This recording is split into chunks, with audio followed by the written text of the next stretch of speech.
بسم اللہ الرحمن الرحیم اللہم صلی علی سیدنا و مولانا محمد وبارک وسلم۔ اللہ تعالیٰ قرآن پاک میں بیان فرماتے ہیں، اعوذ باللہ من الشیطان الرجیم، وذکر فإن الذکر تنفع المؤمنین۔ اللہ تعالیٰ نبی صلی اللہ علیہ وسلم سے یہ فرما رہے ہیں کہ اے پیارے نبی، لوگوں کو یاد دہانی کرائیے، وذکر لوگوں کو یاد دہانی کرائیے، فإن الذکر تنفع المؤمنین، اس لیے کیونکہ یاد دہانی کرانا ایمان والوں کو نفع دیتا ہے۔ یاد دہانی کرانا ایمان والوں کو نفع دیتا ہے۔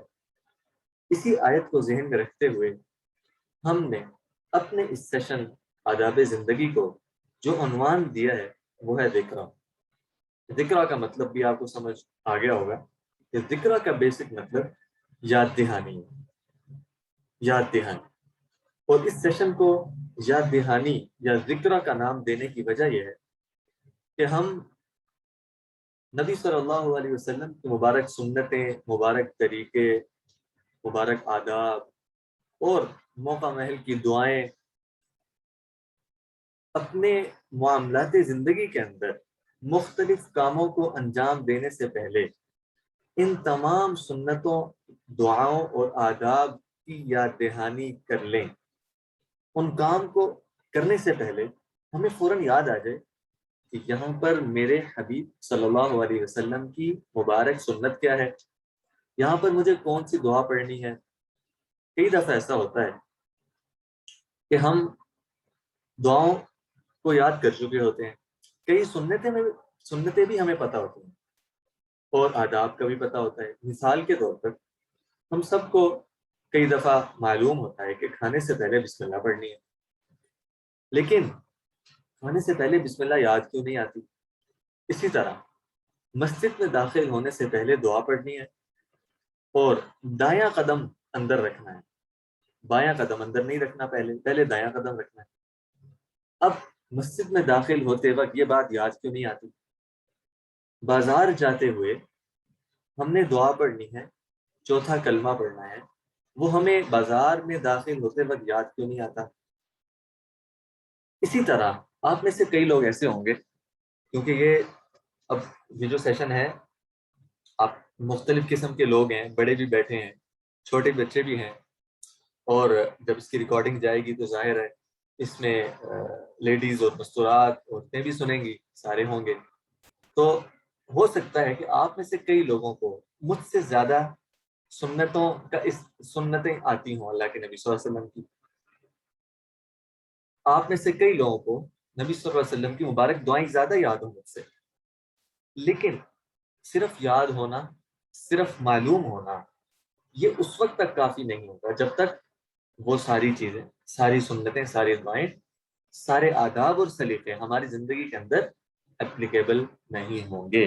جب تک ہم اس کو تطبیق نہیں دیں گے اپنی عملی زندگی کے اندر، تب تک ہمیں وہ معلومات، وہ اس درجے اور اس کامیابی تک نہیں پہنچا سکتی جس کا ذکر اللہ تعالیٰ اس آیت میں فرما رہے ہیں، وَذَكِّرْ فَإِنَّ الذِّكْرَ تَنفَعُ الْمُؤْمِنِينَ، ایمان والوں کو یاد دہانی نفع دیتی۔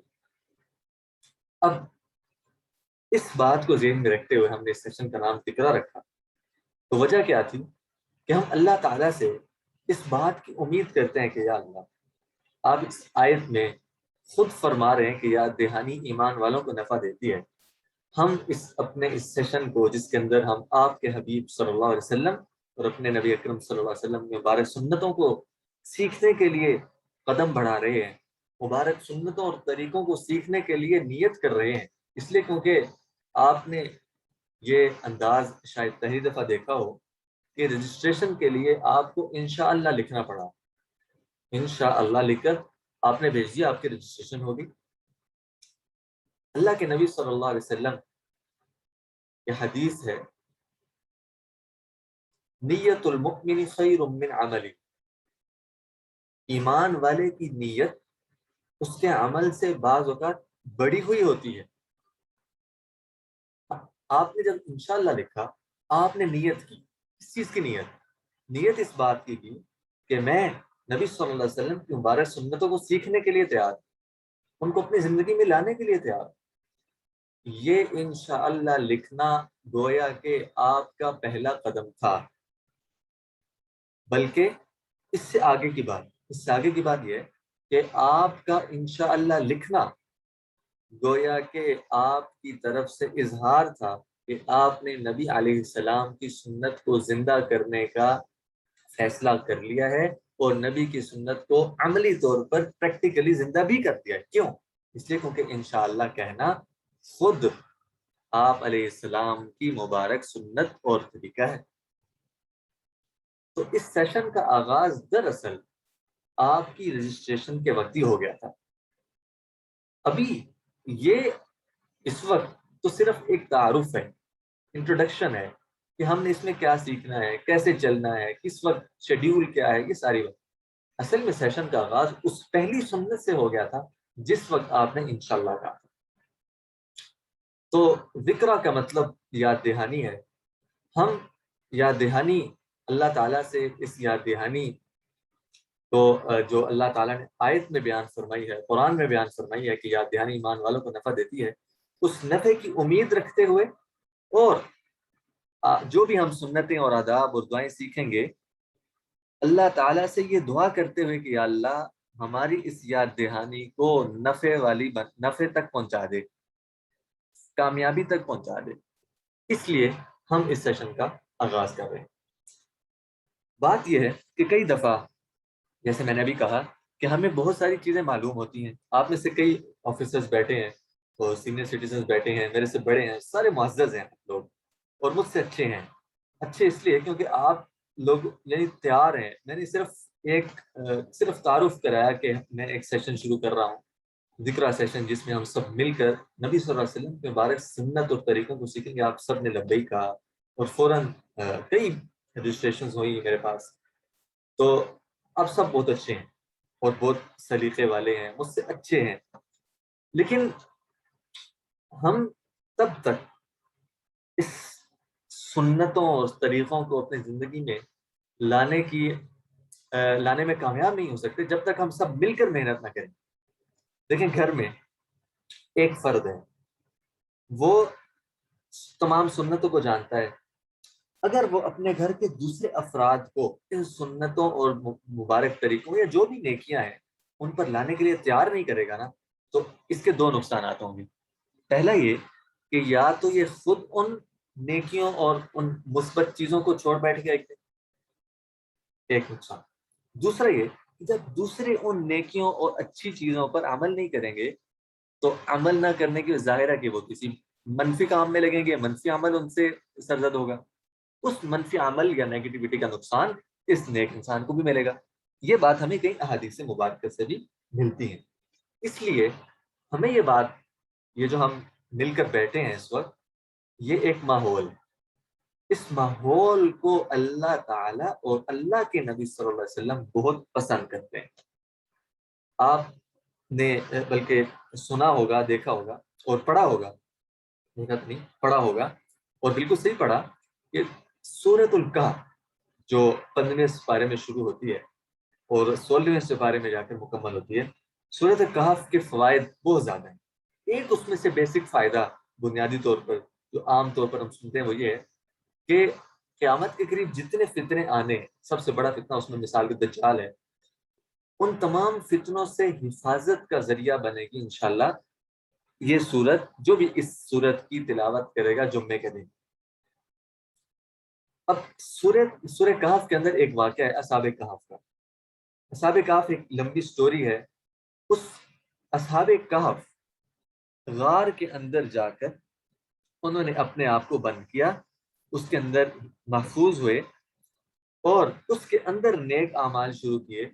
کیونکہ غار کے باہر جتنے لوگ تھے، جو سوسائٹی تھی، جتنی ان کی کمیونٹی، سارے کے سارے بد کردار تھے، غلط کام کرتے تھے اور اللہ کو ناراض کرتے تھے، گناہ اور معاصی کے اندر لگے ہوئے تھے. اب اصحاب کہف نے یہ سوچا کہ ہم بچنا چاہتے ہیں، کیسے بچیں؟ انہوں نے بچنے کے لیے غار کی طرف رخ کیا اور وہاں پر اپنی زندگی گزارنا شروع کی. اب ان کا غار کے اندر چلے جانا، غار میں جانے کے بعد وہاں پر نیک اعمال شروع کرنا، گویا کہ ان کے لیے ایک غار کے اندر نیکیوں کا ماحول بن گیا تھا۔ اس نیکیوں کے ماحول بن جانے کی وجہ سے اللہ تعالیٰ نے صرف ان کی زندگیوں کو نہیں بدلا اور صرف ان کی زندگیوں کے انجام کو بہتر نہیں کیا، بلکہ ان کے غار سے باہر آنے کے بعد جتنا علاقہ تھا جس کے اندر فتنے ہی فتنے تھے، شرور تھے، شرارتیں تھیں، معاصی، گناہ اور فواہش تھے، بد کردار لوگ تھے، سارے لوگوں کی ہدایت کا ذریعہ یہ چند لوگ بن گئے جو غار کے اندر تھے، اس نیک ماحول کی وجہ سے۔ اس لیے ہمارا یہاں بیٹھنا، ہمارا یہاں جمع ہونا دراصل ایک نیک ماحول ہے۔ اس نیک ماحول کے ذریعے سے گویا کہ ایک انجن ہے، یہ پاور ہے، یہ ہمیں طاقت دے گی، یہ قوت دے گی، ہمارا مل کر کام کرنا، مل کر جمع ہو کر نبی صلی اللہ علیہ وسلم کی سنتوں کو سیکھنا، پھر مل کر ان کو زندگی میں اپلائی کرنے کی کوشش کرنا، اور پھر اس میں کمپٹیشن کرنا۔ اور جیسے ہم ابھی آگے بڑھیں گے، ایک ہوم ورک ہوگا اور ایک یعنی بڑا زبردست اور دلچسپ یہ سیشن ہوگا اگر آپ لوگ چند ہدایات پر عمل کر لیں، چند دن کی یہ محنت اور کوشش انشاءاللہ دنیا اور آخرت میں ہمارے لیے بہت بڑے اجر، بہت بڑی کامیابی، عزت، سرفروئی کا ذریعہ بنے۔ آداب زندگی کا مقصد یہ ہے کہ دیکھیں اللہ تعالیٰ نے نبی صلی اللہ علیہ وسلم کی مبارک اداؤں میں ہر قسم کی خیریں، برکتیں اور امن اور محبتیں رکھ دی ہوئی ہیں۔ ہم بعض اوقات دنیا میں رہتے ہوئے ان کیونکہ سنتوں اور طریقوں کو نہیں جانتے تو اپنا نقصان کرتے ہیں، اور آداب زندگی سے یہی مقصد ہے کہ ہر انسان نقصان سے بچے، اپنی شخصیت، اپنے کریکٹر کو اچھا بنائے، مؤثر بنائے، حقیقی مسلمان بنائے۔ اسلام ان پریکٹس، سیرہ ان پریکٹس، یہ ہمارا مقصد ہے اس آداب زندگی سے۔ انسان اپنے کردار کو مکمل طور پر نبی صلی اللہ علیہ وسلم کے کردار سے استفادہ کرنے والا بن جائے، استفادہ کرے، فائدہ اٹھائے، نبی صلی اللہ علیہ وسلم کی ذات سے ڈائریکٹ فائدہ اٹھانا، نور حاصل کرنا، ان کی خیروں اور برکتوں کو اپنی زندگی میں لانے کے لیے محنت، یہ آداب زندگی ہے۔ بازار میں جانے کے آداب، بستر لپیٹنے کے آداب، چلنے کے آداب، ملاقات کرنے کے آداب، کھانا کھانے کے آداب، میزبانی کے، مہمانی کے آداب، ہسپتال میں عیادت، ایک ایک چیز انشاءاللہ ہم نبی صلی اللہ علیہ وسلم کی زندگی سے نکال کر اس کو سیکھیں گے کہ کیسے انہوں نے کیا اور کیسے ہم نے کرنا ہے۔ بہت ڈیٹیل یہ ٹاپکس ہیں جس کو ہم ایک ایک کر کے انشاءاللہ پڑھیں گے، اور ہمیں انشاءاللہ یہ نور، یہ روشنیاں، یہ برکتیں حاصل ہوتی جائیں گی۔